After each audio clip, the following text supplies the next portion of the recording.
In my previous video, I listed the things that I actually liked about Halo 5's campaign.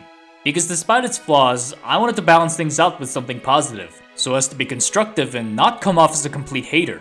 Besides, it is still a Halo game, and I want to show appreciation in my own way. That said, Halo 5's campaign still deserves scrutiny due to some serious problems that cannot be ignored. Problems that have caused a lot of ramifications for the Halo series since then. And today, I'd like to go over them because I believe these problems are compelling enough to learn some valuable lessons, especially regarding the future implications of Halo. When it comes to Halo 5's campaign, the typical criticisms revolve around the poor character writing and confusing plot. Examples include how most characters come off as emotionless NPCs, the bad dialogue, and a lot of telling instead of showing, such as blatantly stating out events through expositions. How'd you learn to speak Sangheili, Vale? When I was a kid, I was stuck on a diplomatic shuttle adrift in deep space for 6 months. My options were be real bored or just spend the time getting smart. However, as much as I have my reservations about these issues, I'm actually gonna skip them in this video. For one, there's plenty of other videos out there that criticize the campaign's flaws to the very minute detail much better than I could. In fact, a YouTuber named the Actman does an excellent job dissecting the writing of Halo 5's campaign through a 6-part series. Let's just say he does not hold back and really picks it apart. Therefore, I'm not going to be redundant and repeat what's already been stated. Besides, these aforementioned problems aren't even what made me the most upset about the campaign. And let's not pretend Halo 5 is the only campaign where it had some bad lines. Ma'am, squad leaders are requesting a rally point. Where should they go? To war. Yeah, who the hell thought it was a good idea to write that line? Regardless, Halo 5's campaign may not have been the greatest, but if what we got is what was actually advertised through all the marketing, our expectations would have been adjusted accordingly and therefore potentially avoid the massive disappointment that followed. To me, that was the biggest travesty. Furthermore, the way Halo 5's campaign feels so disconnected from Halo 4 also makes the events of the latter feel in vain. As someone who actually enjoyed Halo 4's campaign, I really did feel let down by the way the Master Chief was portrayed in Halo 5. So let's dive into it and discuss what I did not like about Halo 5's campaign. Now, I am biased here because once again, I genuinely enjoyed Halo 4's story and therefore, I feel much more strongly about this than others may be. Although Halo 4 also had its own flaws, the way it portrayed the bond between the Master Chief and Cortana was genuinely beautiful. We actually got to explore deeper into who the duo are beyond what they are. The Master Chief is finally confronted with the question, who is the machine between him and Cortana? And if he's not the machine, then who is John 117 underneath that armor? And at the end, he finally comes to these realizations, thus paving the way for the Chief to potentially rediscover his own humanity, especially after the loss of Cortana. And speaking of Cortana, as sad as her loss was, it was genuinely moving. Her gradual decline from rampancy, the resulting liability, and the Chief ultimately being unable to save her from her fate, as well as his struggle to process it. All of it served to humanize both of them. As sad and regretful Cortana's loss was, it did serve its purpose in Halo 4. And then Halo 5 comes along and completely disregards all of it. Once again, the end of Halo 4 gave potential to finally explore the Master Chief's humanity and perhaps have him open up more to those around him. His dynamic character evolution really felt like the next step for the Chief. Yet, in Halo 5, all of that is gone and the Master Chief is back to being a machine, with even more soul and characterless than how he was portrayed in the Bungie trilogy. At least in the Bungie games, the Master Chief had some pretty good lines, which made him clever and witty. Optics, totally fried. And let's not even talk about the power supply. You know how expensive this gear is, son?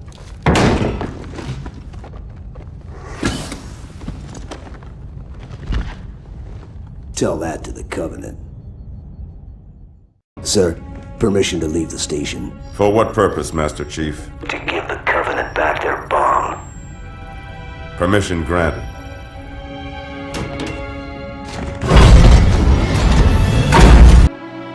I'll drop a beacon, but it'll be a while before anyone finds us. Years, even. I'll miss you.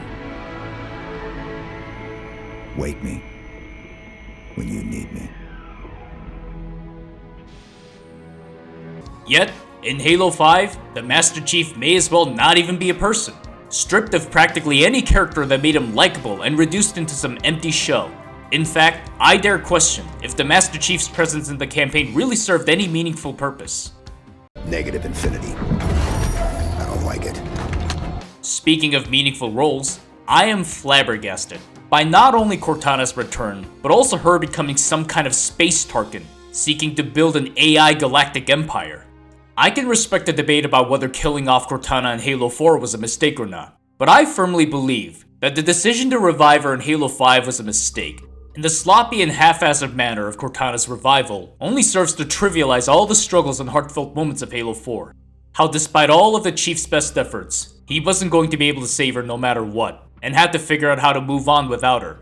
But nope, in Halo 5, Cortana magically comes back to life after entering the Forerunner domain, which is also just casually explained through bland exposition. Chief, hello? Cortana. John, you made it. Oh my...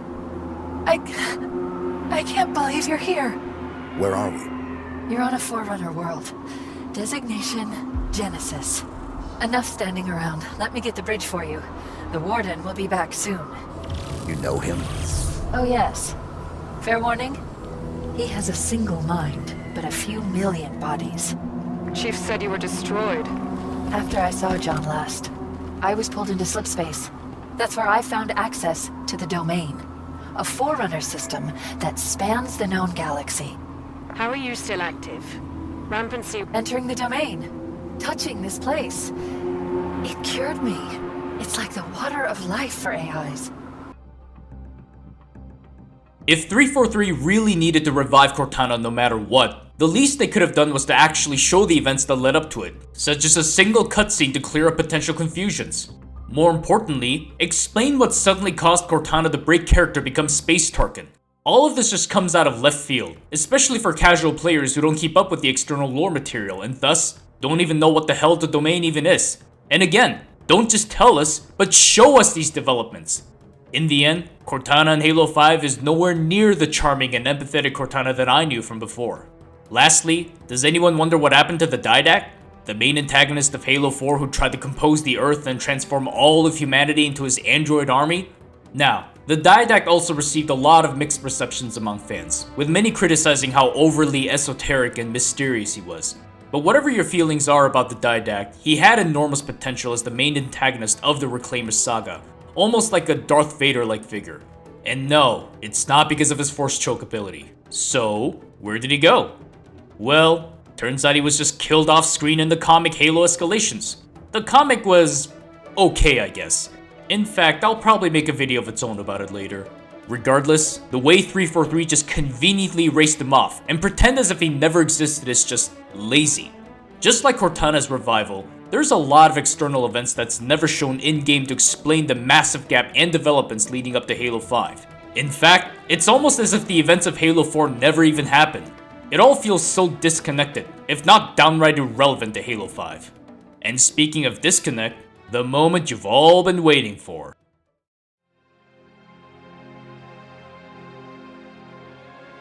For those who already watched the previous part, I know what you're thinking. Didn't you say that you actually loved the marketing? Yes, yes indeed. The Hunter Truth marketing campaign in itself was great. In fact, it was so spectacular that it really got the whole fandom, including myself, really hyped up for the story. But the problem is how all of those ads, trailers, and external material of Hunter Truth had nothing to do with the final product that was Halo 5's campaign. The trailers really made it seem like there was going to be some epic showdown between the Master Chief and Locke, when the best we got was once again, this.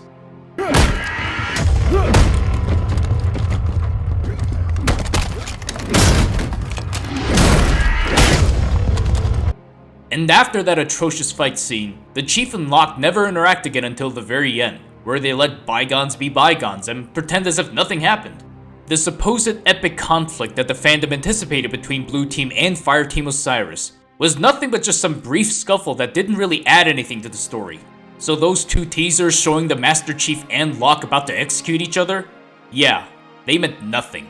But even more importantly, the trailers showing the Master Chief supposedly going rogue seemed to imply that he had some nefarious motives behind it, such as betraying the UNSC.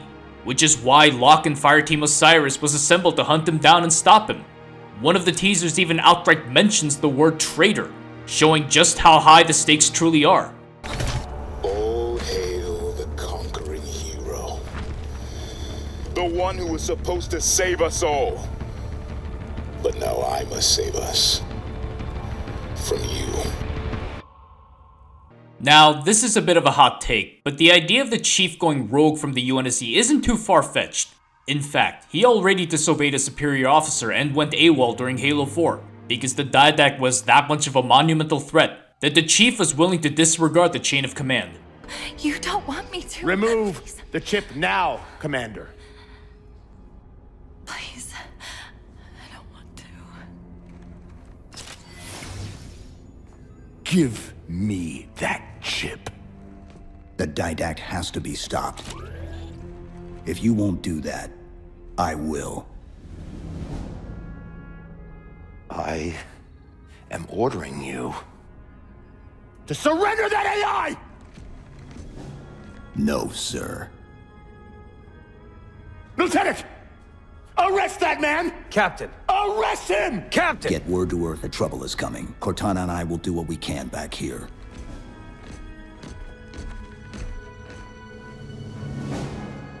And perhaps in Halo 5, the Master Chief and Blue Team discovered something so dire of galactic proportions, which compelled them to go rogue. Something so sensitive and high stakes, that Oni is willing to send a Spartan team to stop them.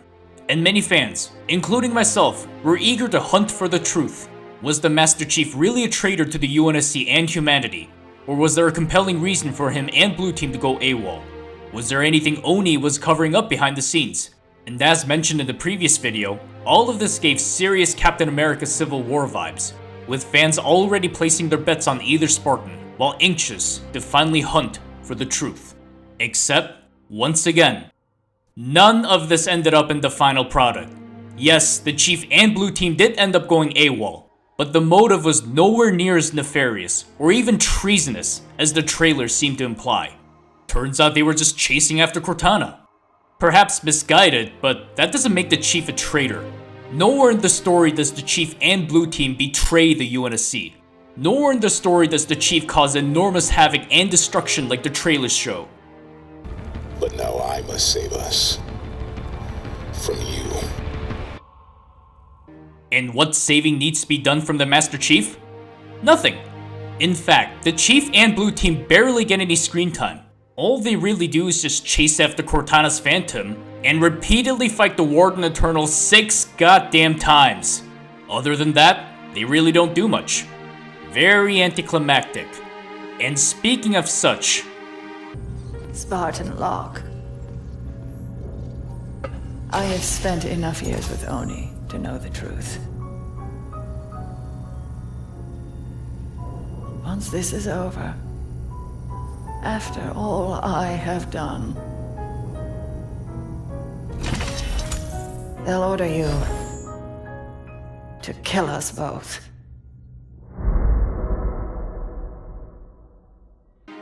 And nothing could be more anticlimactic than an intro scene that has absolutely nothing to do with the rest of the game.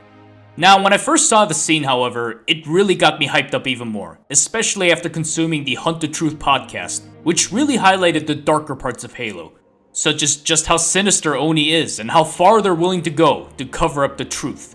Except, there was no truth to uncover in Halo 5. In fact, there was no truth in any of the marketing. Hunt the Truth was just a massive lie. All the trailers and external content tell a much different and better story than the actual campaign, to the point where they don't even feel like the same game. Hunt the Truth? More like Hunt the Disappointment. Which then begs the question, why was there such a massive disconnect between the marketing and the actual game? And where do we go from here?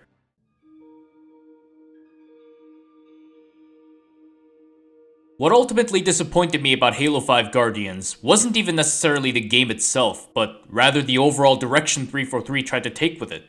The marketing made it look like it was heading in the right direction, but we were deceived. And the mismatched expectations resulting from the deceptive marketing understandably caused many to feel like they were lied to. If Halo 5 Guardians was just a spin-off game focusing on Locke and Fireteam Osiris, and the marketing accurately advertised it for what it was, perhaps the game would have not gotten as much flack. It may also have led to lower sales due to the lack of hype, but at least it would have retained its integrity. And even if the hype from the marketing did help with initial sales, the deceptive nature still caused enormous damage to the entire brand long term, including the loss of trust that fans once had for 343 Industries. Which is why much of the Halo community has grown very skeptical of 343's ability to handle the franchise. Sentiments were already quite divided after Halo 4, but Halo 5 exacerbated it much further.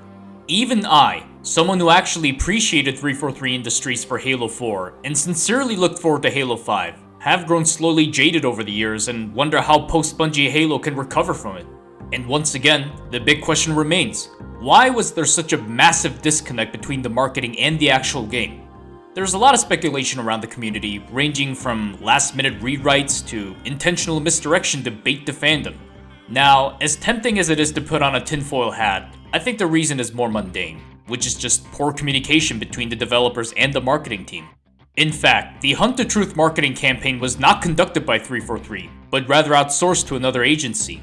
Therefore, it wouldn't surprise me if the marketing team was completely separated from Halo 5's development and did its own thing, thus explaining the massive disconnect. Now, I understand that the marketing of a game will never reflect the final product 100% to the T. In fact, that was one criticism Halo 3's marketing had with the Believe trailer, showing a seemingly defeated Master Chief surrounded by brutes. But honestly, that was more of a gag than anything. On the other hand, the Hunt the Truth marketing was pretty explicit about its message and story. So why then was this marketing campaign approved, despite the glaring disconnect? In the end, no one will ever know what truly happened behind the scenes, and I doubt Microsoft nor 343 will ever release the details. With all that being said, Halo 5 in its current form is what we got and what we are stuck with. And due to the backlash it received, 343 seems to have gone for a soft reboot in the form of Halo Infinite. And how has Halo Infinite responded to Halo 5? That's a topic for another video. But I will say, even though its campaign is okay, it suffers from the same issues Halo 5 did in relation to Halo 4. I wanted to make this critique video not for its own sake, but rather to reflect after all these years on what went wrong with Halo 5, the effect it has had on the franchise since then, and personally, have some closure with my own conflicted feelings about Halo 5. While I don't actively dislike Halo 5 Guardians as much as I used to, the enormous missed opportunity and disappointment from the Hunt the Truth marketing will always leave a sour taste in my mouth. In fact, part of me can't help but feel that Halo 5 was a victim of its own marketing. As much as we can criticize all the nitty-gritty flaws about Halo 5's campaign, my biggest gripe is ultimately how much the Hunt the Truth marketing overpromised yet underdelivered. How much story potential Halo 5 had, yet ultimately never materialized. What Halo 5 Guardians could have been, if it truly did hunt the truth. So that finally wraps up what I did not like about Halo 5's campaign. And as always, I'd like to know what you think. What was it that you didn't like about Halo 5's campaign? And given how much flack it got, I imagine the responses will be much more numerous than the previous video. And I'm especially curious about the audience's opinion on the Hunt the Truth marketing as well, because I think it's a crucial point of conversation that's often overlooked. And as always, let's keep the comment section respectful down there. Anyways, I hope you enjoyed this video, and until next time. Thank you to my patrons on Patreon for supporting this channel. My $5 patrons are Kapitan Sladek, Kidsap, Chocoburb, and Dravenraven. My $2 patrons are Komida the Prep Cook Demon. If you would like to appear at the end credits of my videos, as well as have early access and exclusive content on Patreon, feel free to hop on over to patreon.com/LTELawrence and give a pledge. Your support is greatly appreciated. Thank you for watching. Until next time, this is T. Lawrence of the Arcadia, signing out.